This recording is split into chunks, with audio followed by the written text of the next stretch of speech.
Seas Ministries.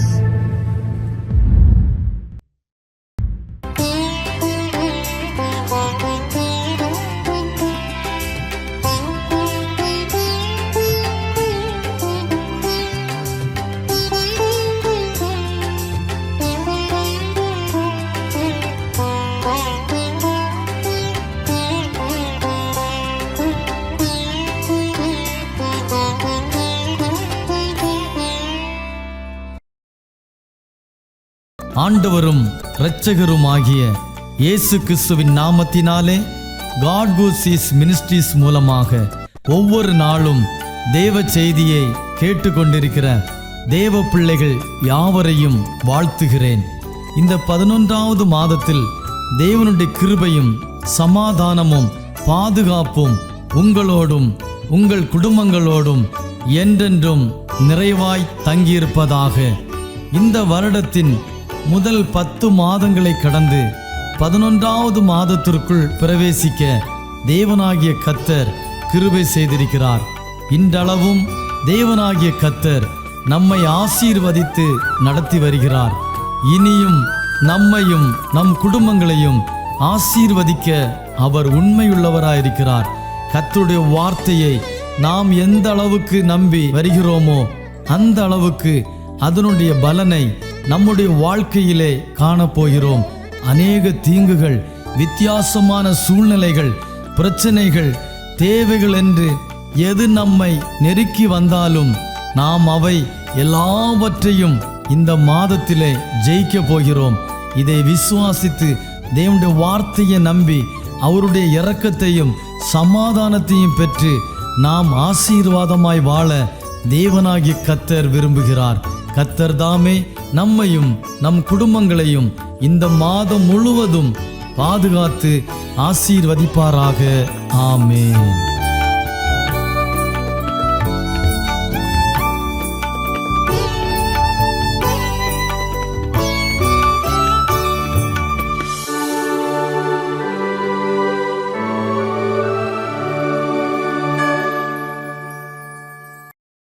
Praise the Lord. ஆண்டவரும் இரட்சகருமாகிய இயேசு கிறிஸ்துவின் மகா பரிசுத்தமுள்ள நல்ல நாமம் மகிமைப்படுவதாக. இந்த நவம்பர் மாதத்திலும் காட் கோ சீஸ் மினிஸ்ட்ரி மூலமாய் உங்களை சந்திப்பதில் மிகுந்த சந்தோஷம் அடைகிறேன். காட் கோ சீஸ் மினிஸ்ட்ரியினுடைய ஃபவுண்டர் அண்ட் பிரசிடண்டாய் காணப்படுகிற சகோதரர் தாமஸ் அவர்களோடு இணைந்து கர்த்தருடைய நாமத்தை மகிமைப்படுத்தி கொண்டிருக்கிறதான போதக பிதாக்கள், ஒவ்வொரு நாளும் யூடியூப் வாயிலாக கர்த்தருடைய வார்த்தை கேட்டுக்கொண்டிருக்கிற எனது அருமை சகோதர சகோதரிகள், உங்கள் அனைவருக்கும் இரட்சகராம் இயேசு கிறிஸ்துவ நாமத்தினாலே நன்றியையும் வாழ்த்துதலையும் கூறிக்கொள்ளுகிறேன். போன 10 மாதங்களும் ஆண்டவர் நம்மை மட்டுமாய் கண்மணி போல மறைத்து பாதுகாத்து இந்த 11ஆம் மாதத்தின் காண தந்த கிருபைகளுக்காய் கர்த்தரை ஸ்தோத்திரிக்கிறேன். போன 10 மாதங்கள் நம்மோடு கூட பிரயாணம் செய்த அநேகர் இல்லை. அநேகர் கைவிடப்பட்டு போனார்கள், அநேகர் வெட்கப்பட்டு போனார்கள். ஆகிலும் பிகாஸ் ஆஃப் கிஸ் கிரேஸ், தேவனுடைய கிருபையினால் மட்டும் இன்றைக்கு நாம் உயிரோடு வாழ்வது அவருடைய சுத்த கிருபை. இந்த நவம்பர் மாதத்திலும் ஆண்ட வார்த்தையை சிந்திக்கும்படியாய் தெரிந்து கொள்ளப்பட்டதான ஒரு வேத பகுதியை நாம் வாசிக்கும்படி கடந்து செல்லுகிறோம். நாம் சிந்திக்கப் போகிற வேத புஸ்தகத்தினுடைய தலைப்பு தேவ சித்தம் நிறைவேறுவதற்காக தெரிந்து கொள்ளப்பட்டவர்கள். தேவ சித்தம் நிறைவேறுதலுக்காக தெரிந்து கொள்ளப்பட்டவர்கள். அதற்கு முதலாவதாக ஆதாரமாய் ஒரு வசனத்தை வாசிக்கிறேன். ஆகாய் தீர்க்க தரிசன புத்தகம் 2ஆம் அதிகாரம் 23வது வசனத்தை வாசிக்கிறேன். ஆகாய் 2:23வது வசனம். சேனைகளின் கர்த்தர் சொல்லுகிறார், செயல்தியலின் குமாரனாகிய செருபாபேல் என்னும் என் ஊழியக்காரனே, உன்னை நான் அந்நாளிலே சேர்த்து கொண்டு உன்னை முத்திரை மோதிரமாக வைப்பேன் என்று கர்த்தர் சொல்லுகிறார். நான் உன்னை தெரிந்து கொண்டேன் என்று சேனையின் கர்த்தர் உரைக்கிறார் என்று சொல் என்றார். ஆம் தேவ பிள்ளைகளை நான் வாசித்து கேட்டதான வேத பகுதி ஆகாய் தீர்க்க தரிசன புத்தகம் 2ஆம் அதிகாரம் அதனுடைய 23வது வசனத்தை தான் வாசித்து கேட்டோம்.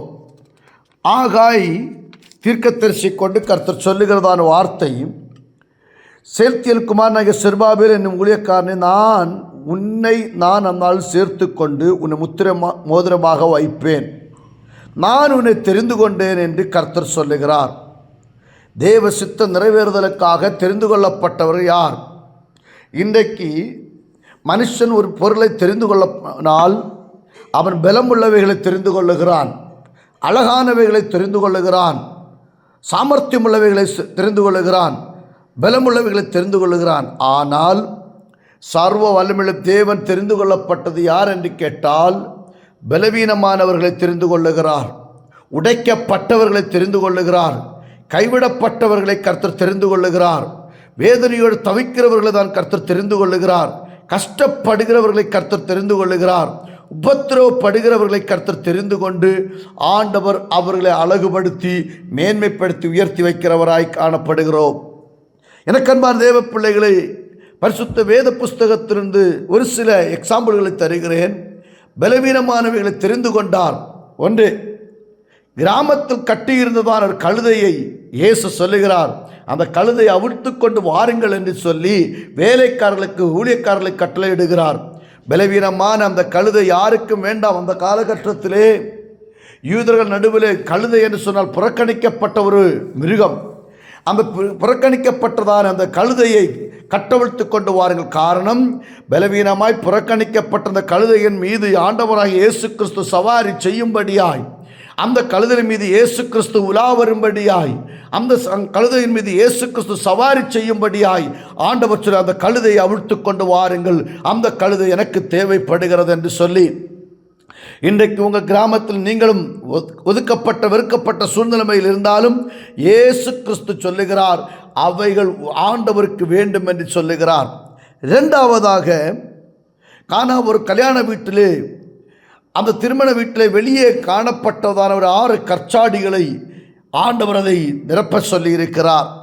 கற்சாடிகள் நமக்கு தெரியும். அன்றைக்கு யூதருடைய பாரம்பரியம் அனுசரித்து 3, 4, 5 குடம் கொள்ளக்கூடியதான பெரிய கற்சாடிகள் காணப்பட்டது. அதில் மக்கள் வரும்பொழுதும் போகும் பொழுதும், ஒரு விசேஷித்த ஃபங்க்ஷனுக்கெல்லாம் வரும்பொழுதும் கைகால்களை கழுவுவதற்காக அந்த கற்சாடிகளை தண்ணீர் வைப்பார்கள். அது வெளியே தான் ஓரமாக, கொஞ்சம் தூரமாக, வீட்டை விட்டு தூரமாக அகற்றி வைப்பார்கள். ஆண்டவர் சொல்ல அந்த கற்சாடிகளே தண்ணீர் நிரப்புங்கள் என்று சொன்னார். எனக்கு அன்பான தெய்வ பிள்ளைகளே, உங்களோட உற்றார் உறவினர்கள், உங்கள் பெற்றோர் அல்லது நீங்கள் பெற்ற பிள்ளைகள் உங்களை ஒதுக்கி ஓரங்கட்டி வைக்கலாம். இயேசு சொல்கிறார், அந்த கற்சாடிகளை கொண்டு வாருங்கள். இயேசு கிறிஸ்து அந்த கற்சாடியை ஆசீர்வதிக்க விரும்புகிறார். வெளியே காணப்பட்ட கற்சாடியை இன்னைக்கு உள்ளே கொண்டு வர விரும்புகிறார். உடைக்கப்பட்ட சூழ்நிலைமையிலே காற்றும் மழையும் வெயிலும் கொண்டு தூரமாய் வெளியே காணப்படும் உன்னுடைய நிலைமையை மாற்றி அமைக்க என் இயேசு கிறிஸ்துவால் முடியும் என்பதை இந்த வசனத்தின் மூலமாக நான் உங்களுக்கு பிரசங்கம் பண்ணுகிறேன். அன்பான தேவ பிள்ளைகளே, வெளியே காணப்படுகிற கற்சாடியை இயேசு கிறிஸ்து தேர்ந்தெடுத்தார். மூன்றாவதாக பரிசுத்த பைபிள் வாசிக்கும் ஒரு பிறவி குருடன், பிறக்கும் பொழுதே கண் பார்வை இல்லாதவனாய், தாயார் யாரு, தகப்பனார் யாரு, உடன் பிறந்தவர்கள் யார், வீட்டில் என்னெல்லாம் பொருட்கள் இருக்கிறது என்று சொல்லி அவர்கள் தெரியாதபடி ஒரு பிறவிக்குருடன் காணப்பட்டான். அந்த பலவீனமானவன், கண் தெரியாதவரை ஆண்டவராக இயேசு கிறிஸ்து தேர்ந்தெடுத்து அவன் வாழ்க்கையிலே ஒரு மறுவாழ்வை கொடுத்து, ஒரு மறுபிறவியை கொடுத்து, ஒரு மறுவாழ்வை கொடுத்து, அவனுக்கு ஒரு பார்வையை கர்த்தர் கொடுத்து தேசத்தில் அவனை சிறந்திருக்க பண்ணுகிறார். இன்றைக்கும் நமக்கு முன்பாக சில பாதைகள் அடைக்கப்பட்டிருக்கலாம். இன்னைக்கு மனுஷனுக்கு முன்பாக ஒரு குருடனைப் போல தப்பி போனவர்களைப் போல காணப்படலாம். எனக்கு அன்பான தேவ பிள்ளைகளே, இயேசுவை நம்புங்கள். உங்கள் வாழ்க்கையில் ஒரு அற்புதம் இந்த நாளுக்கு நடப்பதாக. நான்காவதாக, வழியருகே பிச்சை எடுத்துக்கொண்டிருந்த ஒரு குருடன், அலங்காரமான வாசலிலே அலங்கோலமாய் காணப்பட்ட ஒரு மனுஷன், பிச்சை எடுத்துக்கொண்டிருந்ததான குருடனை பார்த்தும் இயேசு சொல்லுகிறார், அந்த போர்வை மாற்றி, பாரம்பரிய போர்வை மாற்றி அவன் இயேசுவுக்கு பின்னே சென்றான். அவன் வாழ்க்கையிலே பிச்சை எடுத்துக்கொண்டிருந்தான். ஐயா, ஏதாவது எனக்கு கொடுங்கள், எனக்கு வாழ முடியவில்லை, ஐயா எனக்கு ஏதாவது உதவி செய்யுங்கள், எனக்கு சாப்பாட வழி இல்லை, என் பிள்ளைகளை காப்பாற்ற முடியவில்லை, என் குடும்பத்தை காப்பாற்ற முடியவில்லை என்று பிச்சை எடுத்துக்கொண்ட அந்த குருடனுடைய வாழ்க்கையிலும் அதோ அந்த பகுதியாக 2 ஊழியக்காரர்கள் வருகிறார்கள். அவர்களிடத்திலும் கேட்கிறார்கள், ஐயா எனக்கு ஏதாவது பிச்சை கொடுங்கள், தர்மம் செய்யுங்கள். அப்பொழுது அந்த ஊழியக்காரர்களுக்குள்ள இருந்த அபிஷேகத்தின் வல்லமையினாலே அவர்கள் சொன்னார்கள், பொன்னும் வெள்ளியும் எங்களிடத்தில் இல்லை, எங்களிடத்தில் உள்ளது நான் உங்களுக்கு கொடுக்கிறேன், நசரேயனாகிய இயேசுவின் நாமத்தில் நட என்று சொன்னார். அப்படி அந்த இடத்தில் அற்புதம் நடந்தது. இன்னைக்கு தேவ பிள்ளைகளே, உங்கள் வாழ்க்கையில் ஆண்டவர் உங்களை ஒரு அற்புதமாக்க மாற்றும்படி என் இயேசு அப்பாவால் முடியும் என்பதை இந்த வசனத்தின் மூலமாய் சொல்லுகிறேன். 5ஆவதாக, மரித்து போன ஒரு வாலிபன் அந்த ஒரே தாய்க்கு ஒரே பிள்ளையாய் காணப்பட்டான். தகப்பன் இல்லாத பிள்ளை, விதவையினுடைய மகன் மரித்து போனான். அந்த தாய்க்கு ஒரே எண்ணம், என்னுடைய பிள்ளை வளருவான், அவன் எனக்கு நல்ல வீடு கட்டி தருவான், அவன் எனக்கு நல்ல ஆகாரங்களை தருவான், எனக்கு நல்ல வஸ்திரங்களை வாங்கி தருவான் என்று நினைத்தார்கள். ஆனால் அவருடைய நம்பிக்கை மற்று போய் புருஷனும் போய்விட்டார், பிள்ளையும் என்னை விட்டு போய்விட்டது, நான் இனி எதற்கு வாழ்ந்து இருக்கிறதான கேள்விக்குறியோடு காணப்பட்டதான அந்த மகளுக்கு இயேசு கிறிஸ்து அந்த பாதை வழியாக வருகிறார். இந்த பிள்ளையை அடக்கம் பண்ண கொண்டு போகிற நேரத்தில் இயேசுவும் அந்த பாதை வழியாக வரும்பொழுது அந்த கூட்டத்தின் நடுவில் கண்ணீர் மல்கிக் கொண்டிருக்கிறதான ஒரு சகோதரியுடைய கண்ணீரை கண்டு அந்த பிள்ளையை அந்த தாய்க்கு உயிரோடு கொடுத்தார். இன்றைக்கு வாழ்க்கையை நினைத்து கண்ணீர் சிந்தி வேதனைப்பட்டு துயரப்பட்டு துக்கப்பட்டு கஷ்டப்பட்டு கொண்டிருக்கிற அன்புக்குரிய சகோதர சகோதரிகளே, உங்கள் கண்ணீரை துடைக்க மனுஷனால் முடியாது. உங்கள் கண்ணீரை துடைக்க ஆண்டவராக இயேசு கிறிஸ்துவால் மட்டும்தான் முடியும் என்பதை இந்த வசனத்தின் மூலமாய் நான் உங்களுக்கு சொல்லுகிறேன். அப்பொழுது பலவீனமான அநேக காரியங்கள் பைபிளில் சொல்ல முடியும். பெரும்பாலுள்ள ஸ்திரீ நிமிரக்கூடாது, கூனி, சப்பானி, இப்படிப்பட்ட அநேக காரியங்கள் சொல்ல முடியும். ஆனால் தேவ சித்தம் நிறைவேறுவதற்காக ஆண்டவர் தெரிந்து கொள்ளப்பட்டது பலம் உள்ளவைகள் அல்ல, பலவீனமானவைகளை இயேசு தெரிந்தெடுத்தார். நீங்கள் எந்த சூழ்நிலைமையில் பலவீனத்தோடு காணப்பட்டாலும் இயேசுவை நம்புங்கள், உங்கள் வாழ்க்கையில் சீக்கிரத்தில் ஒரு அற்புதம் நடக்கப் போவதாக. கண்பான தேவ பிள்ளைகளை, யோவான் எழுதின சுவிசேஷம் 15ஆம் அதிகாரம் 16ஆம் வசனத்தில் வாசிக்கும் பொழுது, நீங்கள் என்னை தெரிந்து கொள்ளவில்லை, நான் உங்களை தெரிந்து கொண்டேன். நாம் யாருக்கு தேவையில்லாமல் இருக்கும்பொழுது இயேசு கிறிஸ்து நம்மை தேடி வந்து நம்மை தெரிந்தெடுத்தவருடைய சித்தத்தை நம்முடைய வாழ்க்கையில் நிறைவேற்றினார். அப்போஸ்தலனாகிய பவுலுடைய வாழ்க்கையில் பார்க்கும்பொழுது அப்போஸ்தலர் நடவடிக்கைகள் 9ஆம் அதிகாரம் 15ஆம் வசனம் அப்போஸ்தலனாகிய பவுலை பற்றி சொல்கிறார், நான் தெரிந்து கொண்ட பாத்திரம் தான் இந்த மனுஷன். அவன் எப்படிப்பட்டவனாய் இருந்தாலும் நான் தெரிந்து கொண்ட பாத்திரம். இந்த பாத்திரத்தை தேவன் கனம் பண்ண, இந்த பாத்திரத்தை தேவன் தேசத்தில் உயர்த்தி வைக்க, இந்த தேசத்தில் ஒரு காலத்தில் கொடூர மனுஷனாய் காணப்பட்ட அந்த மனுஷனை ஆண்டவர் இன்றைக்கு அற்புத சின்னமாய் மாற்றி வைத்திருக்கிறார். கேள்விக்குறியாய் இருக்கிற வாழ்க்கையை ஆச்சரியக்குறியாய் மாற்ற சர்வ வல்லமையுள்ள இயேசு கிறிஸ்து நாமத்தினால் சம்பவிப்பதாக. எனக்கு அன்பான தேவ பிள்ளைகளே, இந்த யூடியூப் வாயிலாக கர்த்தர் வார்த்தை கேட்கிற தெய்வ மக்களே, என்னோட வாழ்க்கை என்னவாய் மாறும் என்று சொல்லி யோசித்துக் கொண்டிருக்கிறீர்களா? தேவ சித்தம் நிறைவேறுவதற்கு நாட்கள் நெருங்கிக் கொண்டே இருக்கிறது. அந்த இயேசுவை எந்த காரணத்தினால் விட்டுவிடாதீங்க. இயேசுவே என்னுடைய தஞ்சம், இயேசுவே என்னுடைய இரட்சகர், இயேசுவே என்னுடைய அடைக்கலம், இயேசுவே என்னுடைய அன்பு, இயேசுவே என்னுடைய உறவிடம். அந்த இயேசுவை நோக்கி பார்க்கும்படி உடைந்து போன பாத்திரங்களே, வெறுக்கப்பட்ட பாத்திரங்களே, தூர வீசப்பட்ட பாத்திரங்களை இயேசு உன்னை எடுத்து அழகு பார்க்க விரும்புகிறார். அந்த இயேசுவை நம்பி ஓடிவா. அந்த இயேசுவின் மேல் நம்பிக்கையாயிரு. அருகாமையில் உள்ள திருச்சபையில் போங்க, தேவனை போய் ஆராதிங்க, இயேசுவின் வார்த்தை கீழ்ப்படிங்க. இம்மையிலும் மறுமையிலும் உங்களுக்கு ஒரு வாழ்க்கை உண்டு. மரணத்துடன் வாழ்க்கை முடிந்து போகவில்லை. மரணத்துக்கு அப்புறமாய் கர்த்தர் உனக்கு ஒரு வாழ்க்கையை வைத்திருக்கிறார். அந்த வாழ்க்கையை பெற்றுக்கொள்ளுங்கள். உங்கள் வாழ்க்கையில் நிச்சயமாய் தேவ சித்தம் நிறைவேறி கைவிடப்பட்ட உன்னை, நொறுக்கப்பட்ட உன்னை கர்த்தர் தேசத்தில் முத்திரை மோதிரமாக வைத்து அழகு பார்க்கப் போகிறார். முத்திரை மோதிரமாக வைத்து அழகு பார்க்கப் போகிறார். கர்த்தர் தாம் உங்களை யாவரையும் ஆசீர்வதிப்பாராக என்று சொல்லி என் வார்த்தையை முடிக்கிறேன். கர்த்தர் உங்களை ஆசீர்வதிப்பாராக. ஆமேன், ஆமேன், ஆமேன்.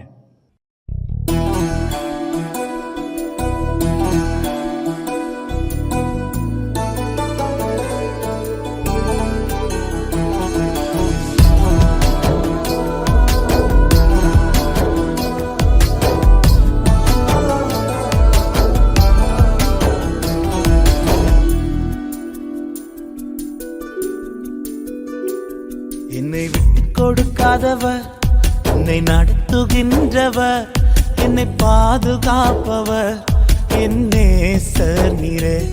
என்னை விட்டு கொடுக்காதவர், என்னை நடத்துகின்றவர், என்னை பாதுகாப்பவர், என் நேசர் நீரே. நான் வழி மாறும் போது என் பாதை காட்டினீர், என்னால் முடியாத போது என்னை தூக்கி நடத்தினீர். நான் வழி மாறும் போது என் பாதை காட்டினீர், என்னால் முடியாத போது என்னை தூக்கி நடத்தினீர். என்னை விட்டு கொடுக்காதவர், என்னை நடத்துகின்றவர், என்னை பாதுகாப்பவர், என் நேசர் நீரே. என்னை விட்டு கொடுக்காதவர், என்னை நடத்துகின்றவர், என்னை பாதுகாப்பவர், என் நேசர் நீரே.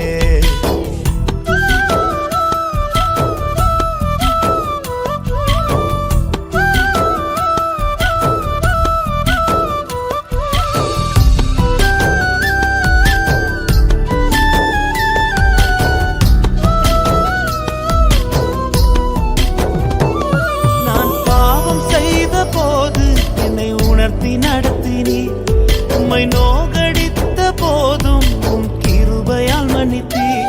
நான் பாவம் செய்த போது என்னை உணர்த்தி நடத்தினீர், உம்மை நோகடித்த போதும் உம் கிருபையால் மன்னித்தீர். என்னை விட்டு கொடுக்காதவர், என்னை நடத்துகின்றவர், என்னை பாதுகாப்பவர், என் நேசர் நீரே.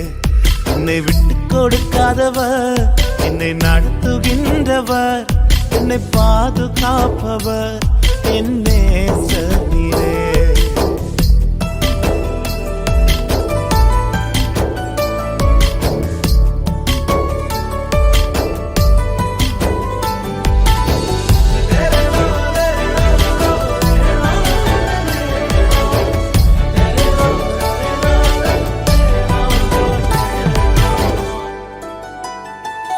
நான் தலை குனிந்த போது என்னோடு கூட வந்தீர், நான் குனிந்த இடத்திலே எந்த தலையை உயர்த்தினீர். நான் தலை குனிந்த போது என்னோடு கூட வந்தீர், நான் குனிந்த இடத்திலே எந்த தலையை உயர்த்தினீர். என்னை விட்டு கொடுக்காதவர், என்னை நடத்துகின்றவர், என்னை பாதுகாப்பவர், என் நேசர் நீரே. என்னை விட்டு கொடுக்காதவர், என்னை நடத்துகின்றவர், என்னை பாதுகாப்பவர், என் நேசர் நீரே.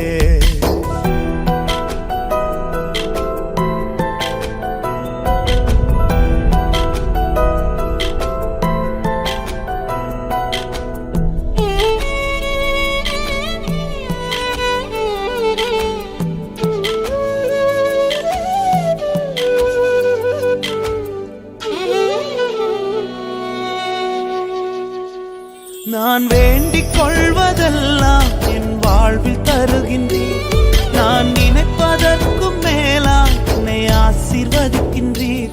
நான் வேண்டிக் கொள்வதெல்லாம் என் வாழ்வில் தருகின்றீர், நான் நினைப்பதற்கும் மேலாய் என்னை ஆசீர்வதிக்கின்றீர். என்னை விட்டு கொடுக்காதவர், என்னை நடத்துகின்றவர், என்னை பாதுகாப்பவர், என் நேசர் நீரே. என்னை விட்டு கொடுக்காதவர், என்னை நடத்துகின்றவர், என்னை பாதுகாப்பவர், என் நேசர் நீரே.